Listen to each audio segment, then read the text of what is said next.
नया इतिहास हमारे इस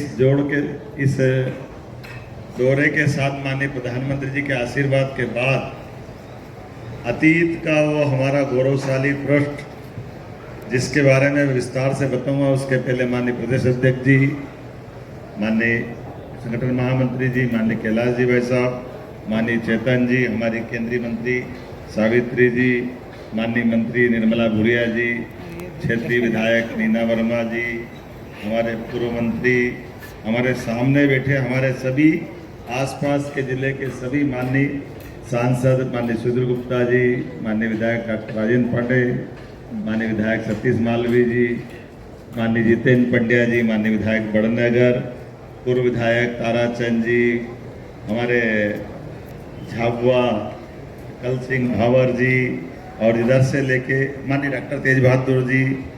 डॉक्टर तेज बहादुर जवान हो गए जरा एकदम पहचान में हमारे सारे जिला अध्यक्ष और सारे वरिष्ठ, माननीय जीतू भैया, माननीय हमारे गौतम जी, मैं मान के चलता हूँ कि जिस प्रकार से हमारी बात हुई, दामोर जी भी है पीछे, वाह दामोर जी थोड़ा दिखे देर से है नहीं, वाह जोरदार, कोई बात नहीं। अपने पास से सारे बेल सिंह जी वगैरह सब दिख रहे हैं, थोड़ा सामने का उजाला है तो लाइट में भी थोड़ी अपने आप में आँख में आँख डालने में, आप तो मेरे को देख रहे हो अच्छे से, लेकिन मैं गौर कर रहा हूँ।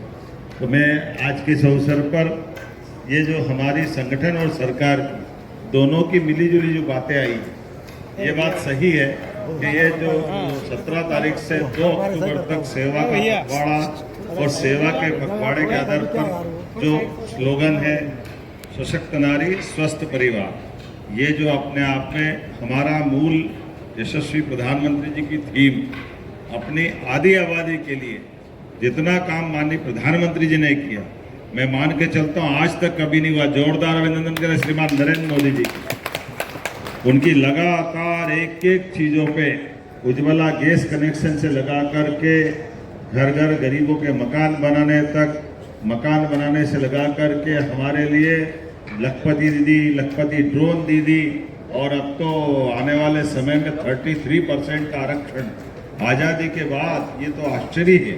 हमारे लिए एक नया प्रकार का नया दौर रहेगा। लेकिन ऐसे में भी ये सिकल सेल एनीमिया, हमारी जो कुछ बीमारियां हैं, वंशानुगत बीमारियां, इन बीमारियों से भी लड़ करके हमारे एक एक घर के अंदर इन बीमारियों का अंत करें और संकल्प करें कि स्वस्थ जीवन में स्वस्थ परिवार आने वाली पीढ़ियों तक याद रखें। लेकिन उसके साथ एक और सौगात मिली, उनकी कल्पना थी कि हमारे किसानों को कैसे लाभ मिले, किसान आधारित फसलों का अपने उद्योगों में उनका उपयोग हो और देश और दुनिया में उसके निर्यात के माध्यम से किसानों की फसल की कीमत भी मिले। तो ये जो हमारा नया एक दौर का नया इतिहास रचने वाला, हम कभी कल्पना करें, रतलाम जैसी अपनी सज्जन मिल, कितने मजदूर थे वहाँ पे?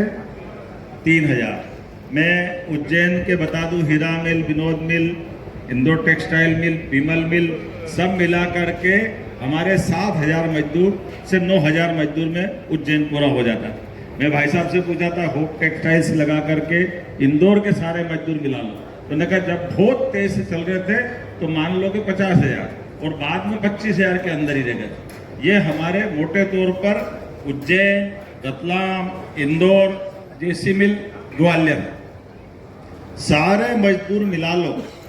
काटन की जब यहाँ पूरे प्रदेश के अंदर फसल होती थी, लेकिन आज के अवसर पर अब मध्य प्रदेश में जो काटन हो रहा है, ये अकेली इस फैक्ट्री के अंदर या अपने इस कैंपस में 1 लाख से ज़्यादा लोगों को रोजगार मिलेगा इस पूरे क्षेत्र के अंदर, और 1 लाख से ज़्यादा लोगों को तो यहाँ रोजगार मिलेगा।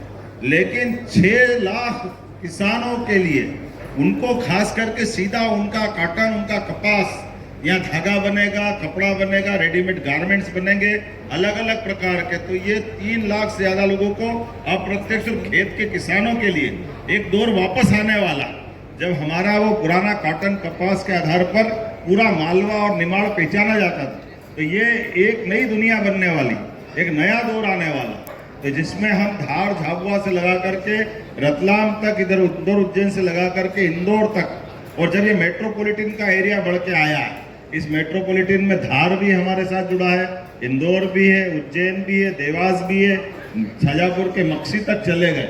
तो ये पूरा का पूरा नया क्षेत्र, और यहाँ से तो आपका रतलाम कितने किलोमीटर से 40 किलोमीटर, और यहाँ से बदनावर 20 किलोमीटर 30 किलोमीटर, और ये झाबुआ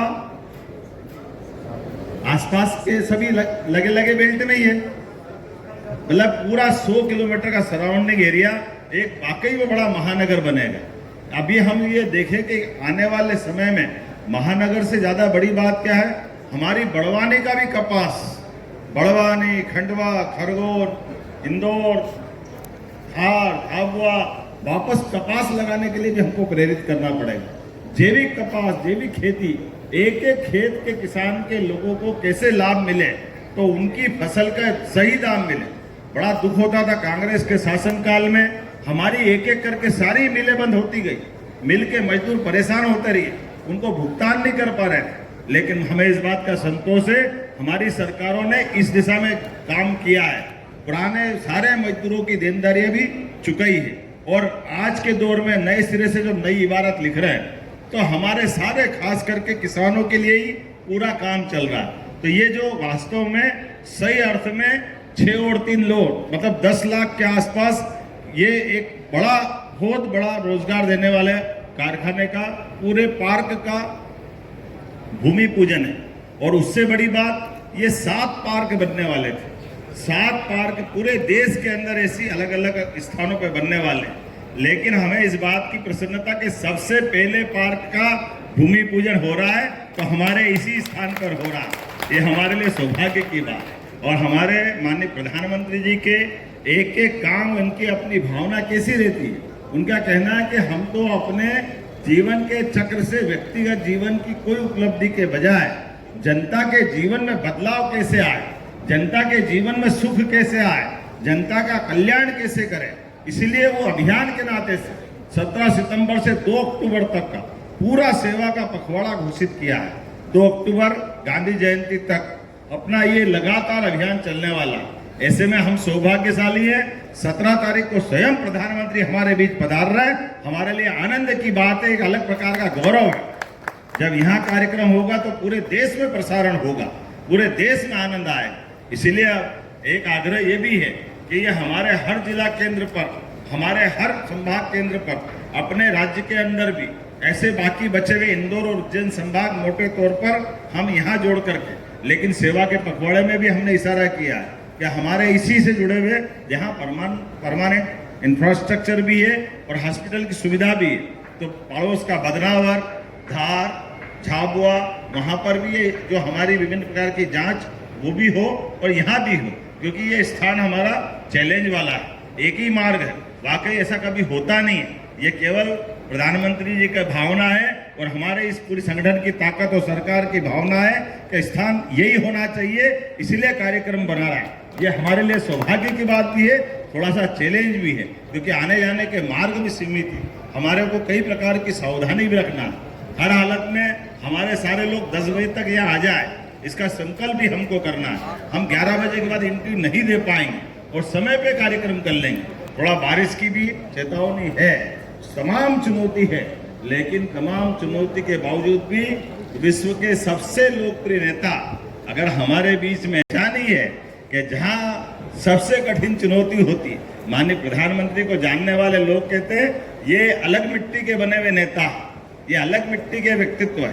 जितनी चुनौती इनको मिलती उतनी ताकत से काम करके एक तरह से आग में बाग लगाने का जो आनंद आता है, उनके माध्यम से कठिन चुनौती में हमने देखा कि भारत ने सभी मुश्किलें पार की और भारत की ताकत दुनिया में स्थापित की। आज के इस अवसर पर चूंकि ये बात सही है कि हमने सबने वो स्थान भी देख लिया, अधिकतर बड़े लोग हम यहाँ बैठे भी हैं। कल और इसी के माध्यम से, सरकारी व्यवस्थाओं के माध्यम से, संगठन के माध्यम से हम सब विस्तार से बात करेंगे, लेकिन अब अपने पास समय भी कम है। अब बैठ जाओ तो अच्छी बात है, और अगर नहीं भी बैठो तो कल इसी के माध्यम से बैठ जाएंगे, क्योंकि ये थोड़ा सा अपना आप धार झाबुआ जानते भी अपने लोग हैं, किसको रोकोगे न किसको छोड़ोगे, अंदर इसको बिठाओगे तो 2 बाहर नाराज हो जाएंगे। तो हमारे लिए शाम का समय थोड़ा यही तक खत्म करने में ठीक रहता है। ज़्यादा तक टांगने से फिर आप थोड़ा अपने लिए अलग प्रकार का आनंद भी रहता है, लेकिन अपन समझदार इशारे काफ़ी। तो मैं समझता हूँ कि सारी बातें पूरी हुई है। हमारे बीच नवनिर्वाचित सब लोग जीतू जिराती जी और माननीय राजीव सिंह जी के साथ हैं।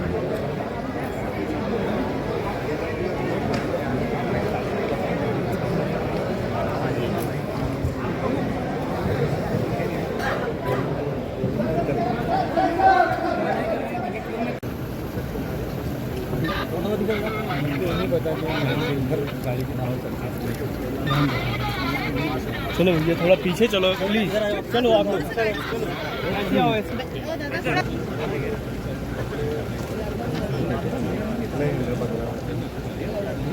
चलो।